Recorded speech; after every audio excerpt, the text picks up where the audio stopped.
Welcome back to the showtime now for your Toronto FC Academy update with Thomas Rongen. And Thomas, everything's kind of winding down, but there's still going to be a lot going on in the off-season. But first, let's talk about one of the games, Rick Titus's team in action, and it was a bit of a heartbreaker over the weekend. Yeah, it was a heartbreaker, but again, great lessons to be learned for a young team.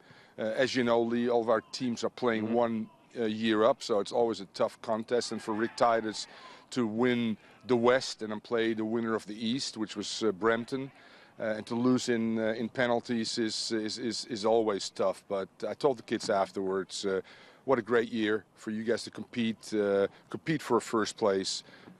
Playing an age group up is just wonderful, and we've seen 3 or 4 players really grow that we know that we can now push up to our next team and be players for the future, and that's really the most important thing for us. And we know that the game, despite that the seasons are winding down, if you want to be an athlete, it's about doing things 365 days a year. You guys have a health and wellness week coming up, and as well, you're working with a strength and conditioning coach. Yes, we are. That's year-round. We're talking about periodization throughout the year.